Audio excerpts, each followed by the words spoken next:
Okay, okay.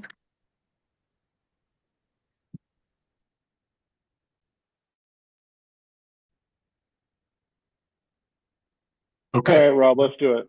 you ready to get this Oh, rolling? I'm in it. No, I'm in it. No, I'm in it. Let's see if we can mute. If you guys, if we wouldn't mind just muting your audio, I'll unmute me. Okay, guess hear me okay. All right. We're going to welcome everybody. We're doing the Century Rider briefing webcast. And again, Dan might have mentioned earlier, this is going to be recorded. There'll be a YouTube available. We'll also send out a PDF of all the slides that I'm going to show tonight. So don't feel like you have to take a bunch of notes because you'll get all this stuff in your inbox. But just make sure if you have any questions, the chat box on the left-hand side will help us manage any questions that come in from you guys. Okay. Number one, thank you for joining us for the big Century Amtrak Century for 2025. We're going to go through the agenda just real quickly, give you an overview of the ride, make sure everybody understands the schedule of events, talk about rest stops. We're going to spend a little bit of time on the route overview, just make sure everybody knows where we're going and how to make sure we're all pointed in the right direction. And then we'll talk a little bit about the support model for the ride. We've got a lot of things we've done to make sure everybody gets the right level of support on the ride. So we'll talk through all that and then we'll answer any questions at that point. So 2025 Amtrak Century. This is so the first time we did one of these was in 1974, way back when. So actually, if we had done it last year, it would have been the 50th anniversary. But we did stop doing the Amtrak Century during the COVID years. The last one we did was called a Pacific Coast 100 in 2019. So we've been away from the game for about 6 years, and we're bringing it back this year. And based on registrations and people's interest, I think everybody's kind of excited to have it back. So I think everybody's looking forward to September. Um, the ride this year is going to be smaller than what we've done in the past. So in the past, we've had over 1,200 riders. We've had a really big ride. And we had dedicated train. Those things aren't offered by Amtrak anymore. So in order to do this, we actually had to purchase tickets from Amtrak individually for the riders, and we had to manage registration pretty closely. So that's one of the reasons we've been a little more firm in terms of cancellations and changes because we're buying tickets with people's names when you register. So our ride count this year is going to be about 320 riders. Some of them are doing the Solana Beach metric. Everybody on this call is doing the full Century, which is 100 miles down into San Diego. And again, this year we're going to be sharing a train coming back. So in the past, we've had a dedicated train. That will not be the case for our trip. We're going to try and get everybody in a car together or in a couple of cars. We are going to be, boarding the train as a group. We'll talk about the train boarding procedure in a minute. But because of that, we're going to be able to hopefully, take control of a couple cars where we can all sit together is the hope.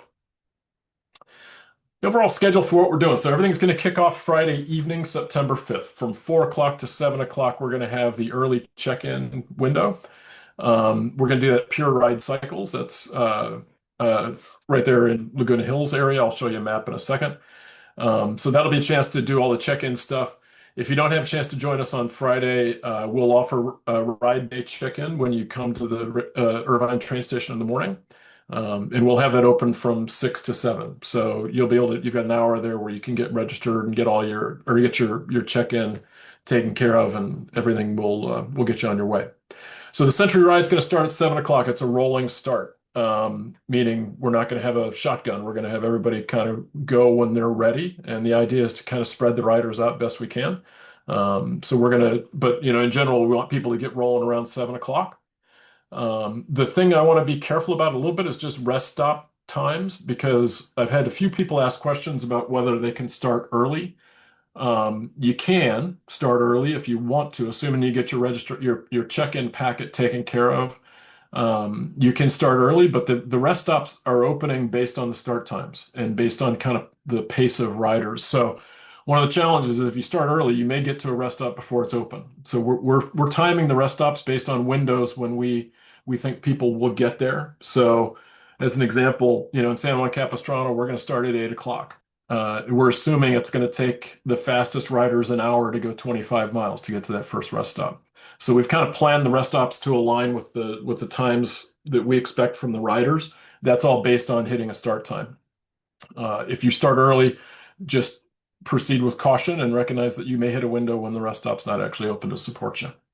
So we're going to have 5 stops along the way. We'll stop in, and we'll go through a map in just a second. But you got San Juan Capistrano, Las Pulgas Road, Solana Beach. We'll go to Torrey Pines Hill, and then we'll finish at the San Diego train station.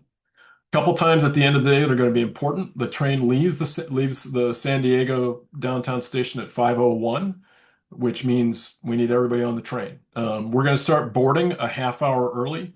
And like I said, we're going to board as a group. So we'd like everybody to be ready to get on the train by about 4:30, and try and get everybody on the train early if we can, because that allows us to kind of get the cars reserved for our group. And that'll make things a little bit easier. We'll be arriving back in Irvine at 6:51. So that's the Amtrak schedule. Sometimes Amtrak's not exactly on time. So right here, we're assuming everything's going to be on time. So the check-in process is going to look like this. On Friday night, we're going to be doing the check-in at Pure Ride Cycles. That's located on Muirlands Boulevard, right at the intersection of El Toro. So if you want to check in early on Friday evening, we'll be setting up shop at the Pure Ride Cycles bike shop. That's going to be for 3 hours between 4 and 7 p.m. If you're not able to make it Friday evening, we're going to offer the early morning check-in on Saturday. We're going to open that at 6 o'clock, and you'll have an hour there to go through the check-in process at the Irvine train station if you're not able to make Friday evening. One of the things we'll be doing on Saturday morning is we'll be getting a bag drop. So if you have a bag with some comfortable shoes, maybe some dress or some casual clothes that you want to change into out of your bike kit, you can leave a bag with us, 1 bag per rider, and we'll use tags to make sure everybody keeps track of their bags. So the check-in is going to look something like this. When you check in, you're going to get matching wristbands. One would go on your wrist and one goes on your bicycle. So those have numbers on them. Those numbers match. That's how we make sure we keep people and bikes connected. The Century riders, for you guys, will be using green bag tags for your bags when they go down to San Diego. So you'll put that bag tag and leave that with us in Irvine. We'll put it on a truck and bring it down to San Diego where you can pick it up at the end of the ride. One thing, we've had some questions from people about riding different routes. Maybe they sign up for a Century, maybe they want to cut it short with a metric. That's going to be really hard for us to support because all of these registered riders have train tickets with their names on them, and those train tickets are all spoken for. So if for some reason you want to get off track or get on a different stop or try a different option with a train, we're going to have a tough time supporting that with the tickets that we've got. So keep that in mind, please. Not interchangeable. So when you start on Saturday morning, this is what it's going to look like. So Saturday morning, again, we're going to have check-in that first hour before 7 o'clock. But once you're checked in and you get all ready to roll, this is what the Irvine train station looks like for those of you that have been there. So you've got Barranca Parkway runs kind of parallel to the station. Ada is the primary intersection that leads into the train station. You've got the train station here where ride check-in is. And then you've got a parking garage here. That's parking, it's free, it's covered parking. And just keep in mind, if you have a bike on top of your car, don't go in the covered parking. There are non-covered spots out here, but assuming you can get in the garage, it's a great place to park, covered parking for the day, and it's free. So when you check in, again, we'll get you started, get you all set with wristbands. We'll drop off a bag with us, and then you'll head out. So when we leave the train station on Century Boulevard, you're actually going to go away from San Diego. So you're going to go the other way. We'll go through the route in more detail. The metric riders go this way. The Century riders are going to go kind of the other way. We get in some miles before we get to San Juan Capistrano. Also, there are restrooms here at the train station. We'll be talking about restrooms a little bit, but I encourage everybody. Speaker nuts are here. Okay. So unfortunately, Thanks, Bert. As you kick off, let's use those restrooms at the train station. We'll have restrooms along the route, but they're fewer far and a little far between. So go ahead and use the restroom before you take off. Might be a good idea. This is what the route looks like. We're going to go in the route in more detail, but generally this is kind of the course that we follow. The yellow boxes are the Century ride. The orange boxes are the metric ride. Again, you're going to take off. You'll head around up this way. We'll start heading down towards San Diego. A couple things to point out. Rest stop at the beginning, rest stop at the first stop, or restroom, excuse me, at the first stop. But the red X's are indicators that we don't have restrooms at a couple of these rest stops. So we do have a ton of public restrooms on the route. Those are marked in the route ride with GPS route that you hopefully can use on your GPS. So the rest stop at Las Pulgas and the rest stop at the top of Torrey Pines will not have restrooms. So if you do, find yourself in need of a restroom on the ride, I encourage you to use the locations for public restrooms. Because if you get to Las Pulgas or Torrey Pines, you're not going to have a good option. Okay. So we're going to head south. We go, past Las Pulgas. We'll talk about Oceanside, the Las Pulgas to Oceanside stretch, because that is generally going to be on the shoulder of the freeway. Once we get into Solana Beach, you'll have a chance to take off from there and do a King of the Mountain, Queen of the Mountain run on Torrey Pines. We'll talk about that some more. And then we finish down in San Diego. So the rest stop and the finish area in San Diego is going to open at noon, and we'll be done at 5 o'clock. And we'll have lunch down there for everybody that is able to make it there. Okay.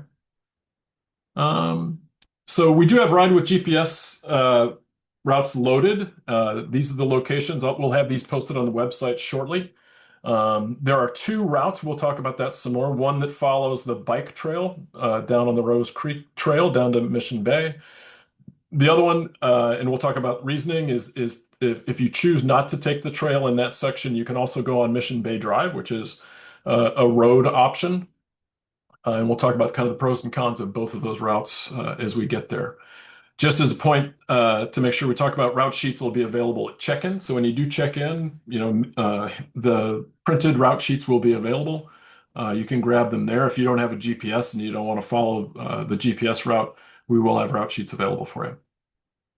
Okay. Rules of the road. So a lot of the courses can be on public streets. So, we're going to ask everybody to obey all the traffic laws, red lights, stop signs, all those things. We need you to be careful. We do not have special event police or traffic management that's going to be helping you around intersections. It's a long route, and we're going to expect you guys to obey the law. So you ride your bike like you drive your car. And obviously communicate with the other riders, make sure everybody knows when you're stopping, make sure people are aware when you're slowing down. That's always helpful, good practice. We're also using bike paths where we can. So there's a lot of bike paths between here and San Diego, and we're going to use those where we can. They are typically busy on Saturday, so you're going to see some strollers and some dog leashes. Just be careful. Pedestrians have the right of way. So, speak up if you're going to be going around somebody. Make sure they know you're coming around them. Just make sure you're polite to everybody on the bike trails. It's a great way to stay out of traffic, but we do have to kind of make sure we're not running over the other folks on the trail. All right, so let's get into details on the route. So the Century route, we're going to leave from the Irvine train station. We're going to head out, kind of away from San Diego. We're going to get in some miles before we get to San Juan Capistrano. We're going to go up into the Foothills Ranch area, circle around, and we'll be coming down a lot of time on Mount Marguerite. Following that down, we'll cross on Avery Parkway under the highway, and then follow the Camino Capistrano right into San Juan Capistrano for the first rest stop. First rest stop is at 25.3 miles. There is a restroom at the brew house, but it might be crowded, but we should have everything for the rest stop. So that rest stops will have obviously water, drinks, Gatorade, snacks, stuff to keep you happy and pedaling fast. Second section of the route, we leave San Juan Capistrano. This is where we get on the bike path, and we're going to follow the San Juan Creek Trail down to Doheny Beach. There is a public restroom at Doheny Beach. Great little place to stop if you get a chance. And from there, you start heading south. There is a bikeway that you follow all the way down into San Clemente. San Clemente, you're going to follow the Sharrows on the road that will kind of run you through town in the safest route. Then you jump on a bike path by Trestles and you head down towards San Onofre. When you get into the park, so when you get into San Onofre State Beach Park, there are several restrooms along the way as you're riding through the park. It's a great little flat section. We ride this route a lot, and those restrooms are pretty handy. They have water, they have toilets available for you to use, all good. As you get to the end of that park, you'll get back on a bike trail, and that'll wind you back onto the freeway to the Las Pulgas rest stop. So Las Pulgas Road is an intersection with I-5. And that's the second rest stop that you'll come to. From there, we head south. So from Las Pulgas, there are two ways to go. For everybody, the freeway is an option. So we're on the shoulder of I-5. It is a nice wide shoulder, plenty of space. I've ridden it several times. But it is a highway, right? So it's busy. Be careful on the shoulder. Best to keep as much space away from car traffic as you can if you're riding that section. A lot of people do have bike passes for Camp Pendleton. This is a good option if you have a base pass, but you do have to have a base pass. It's a photo ID that they give you from Camp Pendleton, and it's specific to bike riders. I have one. And to get through the guard gate at Las Pulgas Road into Camp Pendleton, you need one of those passes. If you don't have one, you can go down to the visitor center on the south side of Camp Pendleton, and they'll set you up with a pass. You'll need to have a passport or a real ID driver's license. They'll do a background check. Takes about an hour, could be longer, but if you have the time to get a pass and you want to ride through Camp Pendleton, that option's available for you. The one thing to be aware of is that there's no support available in Camp Pendleton. So the cars and the people that are riding along that are the support people are not able to go through the base, so they'll be following the highway route. So just keep that in mind if that's an option you want to pursue. So as we get down past Oceanside, we start heading down south.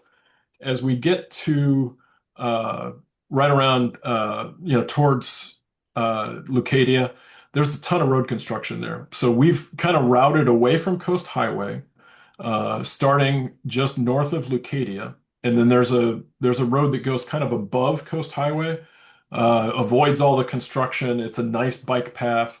I've ridden it several times. It's a great way to head south through that area. And we'll follow that through, and they actually have a new bike trail that goes under I-5 that'll take you to the rest stop that we have in Solana Beach. I'll show you that route in more detail in a minute. Rob, can I make a quick comment? Yeah, sure. Yeah, Thanks, just for Lee. clarification, on the restrooms going through the state park, they're numbered 1 through 16. So if you haven't taken a whiz by number 16, you're out of luck. Just keep that. Yes. If you're waiting for number 17, you're not going to be happy. It's a good, okay, that's good.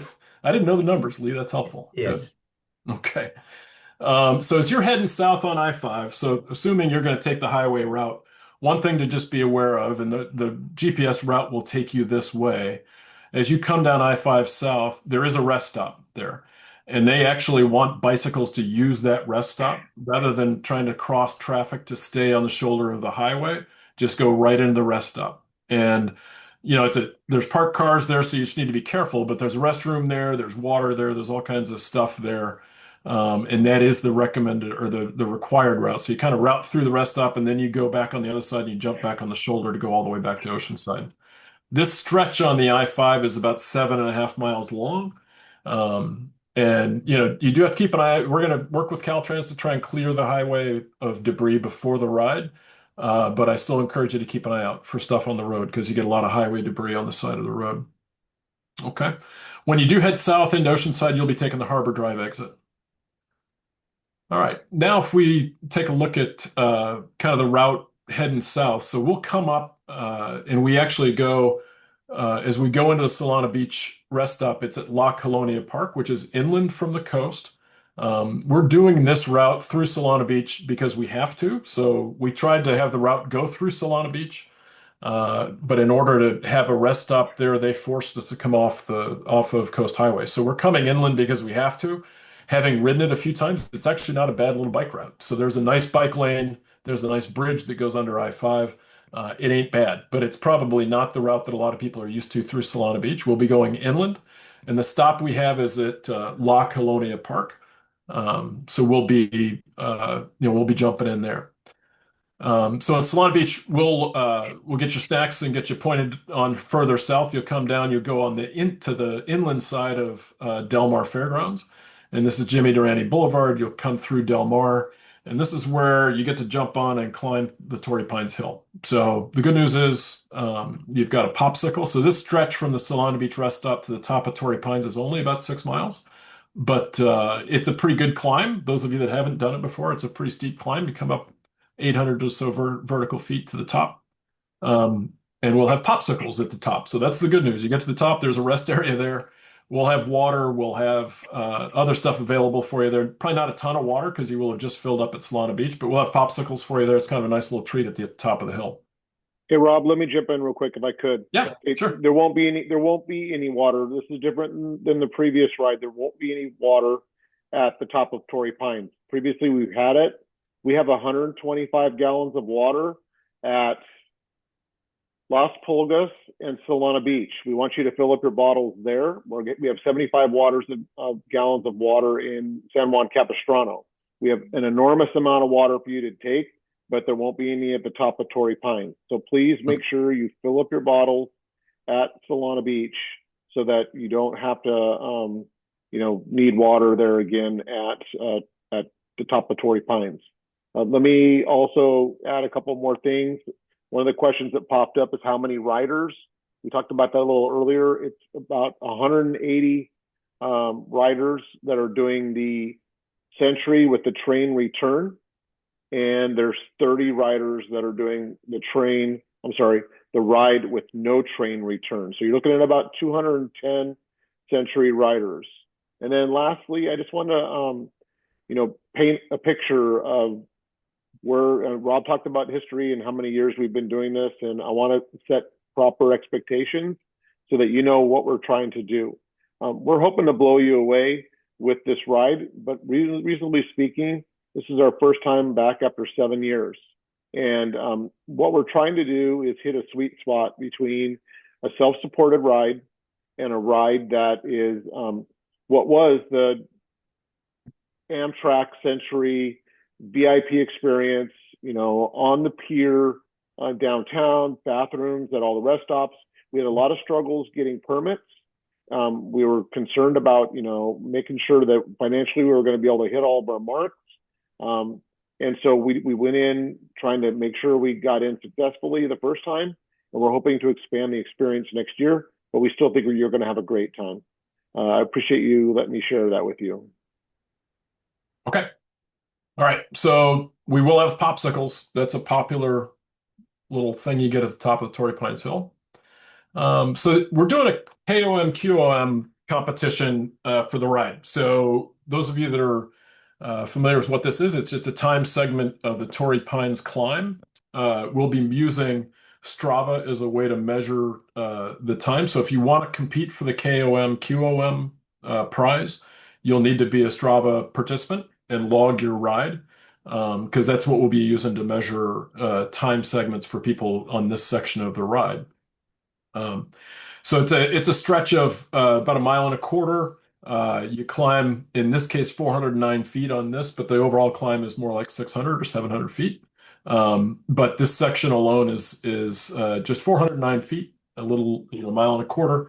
And we'll be checking everybody's Strava posts towards the end of the day. So what we're asking is that if you do the ride and you want to be considered a candidate for the prize for KOM or QOM, that's King of the Mountain is a male and Queen of the Mountain is a female. The first place, each of those will get a bike rack. So we've got the Hollywood Racks has offered a couple of bike racks for us to provide to the top riders, both male and female. And just get that ride loaded in Strava. We're going to use a 6 o'clock cutoff. So by the time you get to the train, maybe the first thing you do is you sit down and you make sure you got your Strava post loaded for your ride. Then you can head back to the cafe car and get a beer or whatever you want. And we'll determine the winners that evening as we compile the results. Okay. Hey, Rob, let me pump this up a little bit. These are $500 racks. These are awesome racks. Hollywood Racks makes great racks. They're expandable to 2, so you can buy. If you're interested in buying a second one, they're expandable to 2 racks, and we're hoping to give them to you if you win them at the parking lot in Irvine. To send you home with it. So I know a lot of people have been training for this, but this is not something to be taken lightly. This is a great donation by Hollywood Racks. They've really stepped up and done their thing, and we're really lucky to have such great rewards. But you have to make sure that you stay on the outside path. You cannot go through the inside path. You have to stay on what is it, Torrey Pines Road? Yeah, so you're going to follow Coast Highway up to the top of Torrey Pines. The other option, some people go through the park, which is the closer to the ocean. That route is not what we're using to measure this segment. So if you want to compete in the contest, you need to take the Coast Highway route up to the top of Torrey Pines. The park is steeper too, so if you want to get a KOM, you don't want to take the steepest option. Just That's probably true. Good point. Okay. um, Um, okay. So let's take a look at the last section of the ride. So we're going to come down.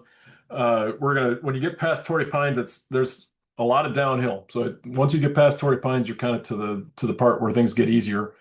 You head down here, we'll go down Gilman Road and we'll jump on the Rose Creek Bike Trail. Those of you that are familiar with that area, it's a great, really nice new bike trail that they've put in that takes you down towards Mission Bay. So Gilman Road puts you on that bike trail. You go under the highway there and you follow that out. So you might notice here, there's two parts of the area down here that we're looking at. So when we get kind of to towards Mission Bay, there's an area there right by the In-N-Out Burger where we're going to offer two options to riders. Option one is to stay on the Rose Creek Trail. It is a little dicey through there, though, I'll be honest. So there's some turns that are kind of tight. There's some pavement that's not great. It is away from car traffic, which is great. And that's a route that I've ridden several times, but you do have to be careful. We'll have signs up to make sure everybody uses caution as they ride through there, because especially as a large group like what we're talking about, sometimes these bike trails can be difficult. That area happens to have a few homeless people as well, so you need to just kind of be careful with pedestrians and other folks on the trail. If you prefer not to do that and you want to take the roads, there's a bike lane that's offered that takes you on Mission Bay Drive. So again, we'll have a sign there, but right there by In-N-Out Burger, rather than following the bike trail under the highway, you'll get out onto, I think Damon is the first road that goes right past In-N-Out, and then you'll go on Mission Bay Drive. You can see the route right down here, and it takes you, honestly, you have to be comfortable riding in traffic, but assuming you are, there are bike lanes, and there's a safe way to get through there on the road if you prefer that route. So when you look at the ride with GPS and you look at the route sheets, one route will offer the bike trail, one route will offer Mission Bay Drive. We'll let you guys pick what suits your riding style the best. Okay.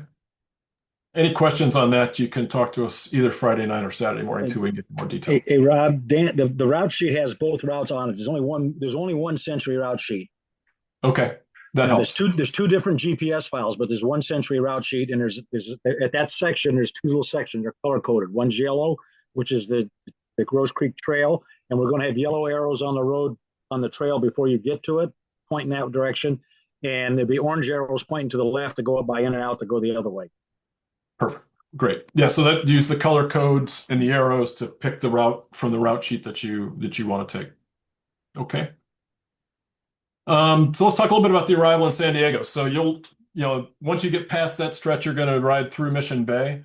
You'll ride around kind of by, I think it's the San Diego River. You follow that out towards the coast, and then you circle back on Nimitz, and you'll come down into the area by the airport. So as you're riding on Harbor Drive towards downtown San Diego, you'll come in this way. And as you get to the Broadway Pier, this is like right in the heart of San Diego. As you get in, you're going to take a left-hand turn on Broadway, and then you'll take a right-hand turn on Pacific Highway. And our finish area is a parking lot right here, catty corner to the railroad station. So if you know where the Santa Fe station is, go south and west across that intersection. There's a large parking lot. We'll have two semi-trucks there and all the stuff to welcome you into San Diego. But you have to kind of make that little jog across and come into the parking lot from this side on Pacific Highway. The next logical thing you'll do is, because we'll have your bags there to pick up with comfortable shoes and clothes.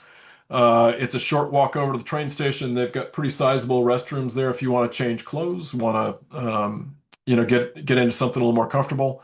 That would be a good place to do that. It's right across the street. And then our lunch area is over at Hazelton's, which is or Hazelwood's is a deli. We're gonna have lunch set up there. We'll serve everybody a nice lunch. They have drinks and lunch, and there's lots of places to relax and eat as you're waiting for the train. So your bikes will be loaded here at the finish area. Get you your bags with your stuff. Then you walk over to the train station if you want to change clothes. Then you stroll a couple blocks over to get lunch. And then when you're done with lunch, we'll come back to the train station and we'll get you squared away to board the trains. Okay. So the train leaves at 5 o'clock. 5:01 is the scheduled departure time. Usually this one's on time because it's the first stop in the route heading north. So they tend to leave on time. So we want to gather, we're going to have a large group getting on the train there. We'll have 180 people getting on the train in San Diego. We're going to want to gather together. They board groups like ours before everybody else. So starting at 4:30, we're going to work with the conductors to get our groups put on the train. And they'll help us, know which cars we can go into, and we should be able to gather in a section that's kind of set up for us, because we'll be the first people on the train. But in order to do that, we've got to have you ready to get on the train by 4:30 over at the train station. So I want to make sure everybody's kind of keeping that in mind. Anybody that's sprinting to try and get on the train at 5 o'clock is going to make it a little trickier for us. So we'd prefer to have everybody there a little bit early. Let's get everybody squared away in a group, and then they'll want to check your names as you get on the train. So there's a little bit of a check-in process that we'll go through. Okay. So once the train gets rolling, we'll get back into Irvine at 6:51 p.m. So end of a long day. Hopefully you've had a cold beer on the train and you're feeling good. You're going to roll into Irvine at 6:51. And you get off the train, there's two semi trucks that will be bringing your bikes. As we put the bikes on the trucks, we're going to be using moving blankets or moving pads to cover the bikes and prevent them from bumping into each other. So everything will be packed in the trucks to protect everybody's bike with moving blankets to protect them. But then we'll be unloading them when we get into Irvine. So that can take a little bit of time. And generally what we try to do is we ask for volunteers to help us out. And we'll have 180 happy people getting off the train that might be willing to help us get the bikes off the truck, which would be great. When you put the bike on the truck, you're either going to be on truck number 1 or truck number 2. It'll be good if you remember that, because we'll have truck number 1 and number 2 back at the Irvine station. And as we get the bikes off the truck, you're free to take them, load them up, and assuming you didn't win the KOM or QOM, you can load your bikes and head out. If you want to stick around for the rack awards, we'll try and do that hopefully that night at the train station. Okay. Let's talk a little bit about support, because this is an important part of what we're doing. So number 1, we're going to have mechanics available at each of the rest stops. They'll have stands, they'll have tools, all the stuff that you would want from a bike shop will be there at each of the rest stops, helping you out with anything that may be going on with your bike. We've got 5 drivers that are driving SAG vehicles, and they're covering 5 segments of the course. And those segments, they'll be patrolling in cars. So if you have something, maybe it's catastrophic bike failure, or you have some reason why you can't continue, a SAG driver would be there to help you out. We'll have those vehicles available. They can also help you with issues that happen with your bike. Most of the stuff that happens with the bikes, we're going to rely on ride safety marshals. We're going to have 6 riders on the course with you on bicycles that are safety marshals. They'll have tools and spare tires and things that, kind of 90% of the roadside things that you might ride into. They're there to help you out. And they're going to be riding along with you. Just kind of keep an eye on the bikes, make sure everybody's doing okay. And then we'll have 3 sweepers in the back. So the sweepers are there just to make sure we don't have any drops off the back of the route, and make sure we find any issues that may be happening towards the back of the route. Good news, we're going to have first aid kits at all the rest stops. So if you have blisters or you have things that are going on where you need something, maybe worse than that, scrapes and bruises, we've got first aid kits. We'll be there to help you out with those at the rest stops if you need it. We've done something kind of interesting here with a phone support number. So we do have a dispatch line set up. That 949 number is a dispatch line. That's going to be the way we communicate with all the support people. So we've got SAG drivers, we've got safety marshals, we've got sweepers. The dispatch line is going to have all of the numbers for those people, and they'll have the ability to help you if you need something that happens out of their line of sight. Obviously, for medical emergencies, please call 911, right? So if you have a crash, if you're banged up, you're worried about it, or you are with somebody that has a crash and they need help.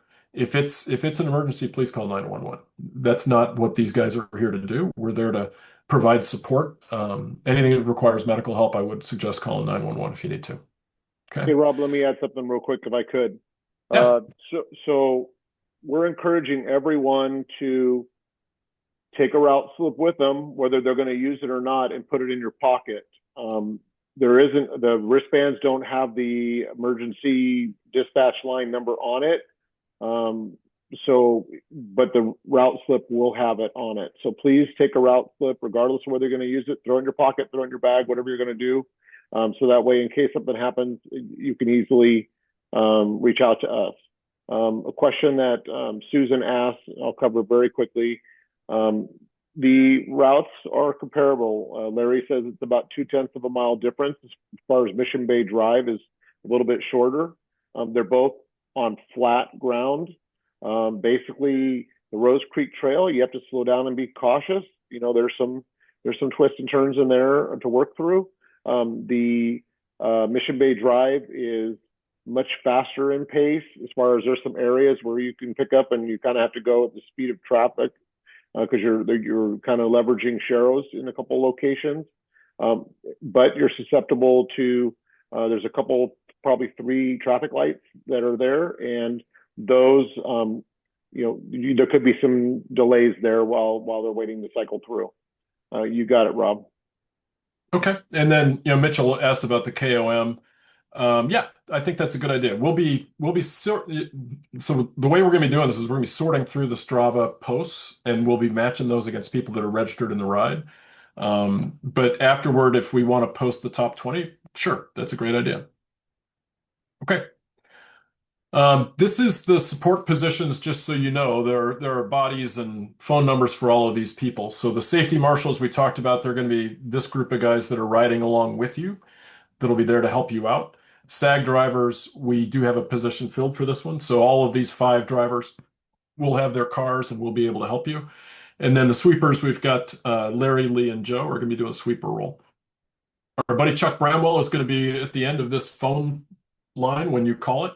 So Chuck, my saying is if you get stuck, call Chuck. He uses Life 360, which is a GPS app on phones to make sure he knows where all of these support people are. So if you contact him, let him know where you are, and then he can find the closest support people among all the people that are out there on the roads to make sure we get you somebody as quick as we can. Okay. I did want to just mention this one. We've got, I think, 4 tandem bikes on the ride this year. We need to plan for those bikes, obviously, for the trucks and everything else. I want to make sure we've got those captured right. There was a registration link as part of getting registered that allowed you to identify if you're going to be on a tandem bike. These are the 4 bikes that we know of. If we've got those right, great. If we're missing anything, please send me a note. And I think everybody's got my email address from the invitations. I want to make sure we've got all the tandems captured before we do the ride. So that would be helpful. Yeah, so Mitchell mentions, and I'm just looking at the comments, the Rose Creek Trail. There is a homeless population that does kind of like the underpasses that are in that part of that trail. So that is part of the reason we are offering 2 options there. I'm generally able to ride through there without any issues with people. They tend to get out of your way, but you do have to make sure they're aware that you're there. Be loud, let them know you're coming. And I've yet to have a real problem, but something you may want to be aware of. Okay. I think that is all the content we had for the session.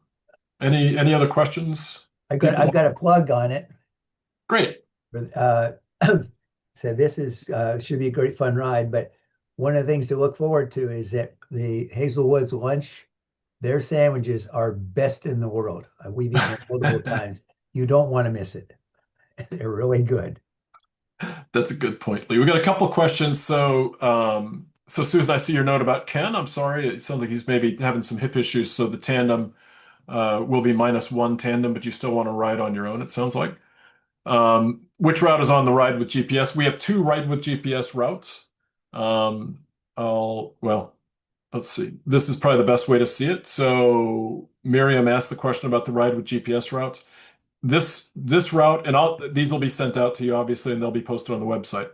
If you want to use the Rose Creek Trail option, which is the one that goes this way, kind of around, you would use this route. If you want to use Mission Bay Drive, you would use this route. One thing I think Larry pointed out, the different colors on the route sheet for the turns, we'll have those marked as well. Okay. I think that is all we have. Any other questions? If you have a, okay. Yeah, so Mitchell asked about how many people are going through the base versus the freeway. I don't know, actually. I'm going to guess a majority of the people will be on the freeway just because the base passes are not super easy to get. But I don't know for sure. I do know that because our support teams do not have passes, if you're on the base, you will not be supported. Just another positive note, jumping in on that one too, that the freeway, some people say, well, that's really scary. That the path or shoulder you're on is about 10 feet wide. You can put 3 abreast of you one and still not have all crowded space. Camp Pendleton, if you have not ridden it, is narrow. There is no shoulder, there is no bike lane, and the drivers in there are crazy. So as far as risky, the freeway is much safer than Camp Pendleton. All right, we do have a question for those that are not taking the train back. So the train ride back is optional. For people that are not taking the train ride back, we'll have bike racks at the finish area where the trucks are. And there's also places where you can, lean a bike by the Hazelwoods area where lunch is being served. Other than that, I don't know that we have a lot of like real organized bike space. We'll be using racks at the trucks in the finish area. And there's space around Hazelwoods. I've had lunch there several times, and there's lots of places to lean a bike while you grab a bite to eat. But you may want to, if you're riding down and not taking the train back, you may want to have just a little pocket lock with you to make sure nobody takes off with your bike. No, you can't drop the bags on Friday. Good question. Because we're going to be loading the truck. We will not have the truck with us on Friday. We'll be loading the bags into a truck that's going to head to San Diego. So the drop-off bags, you'll want to do that on Saturday morning. You'll also be getting a bag as part of the check-in process. And that bag will have a water bottle in it. It'll have some other things. So you will be getting more stuff on Saturday morning that you wouldn't get on Friday night. So if you want to check your bag down to San Diego, please drop that off on Saturday morning. Okay. Good. Another point, Rob, that's Yep.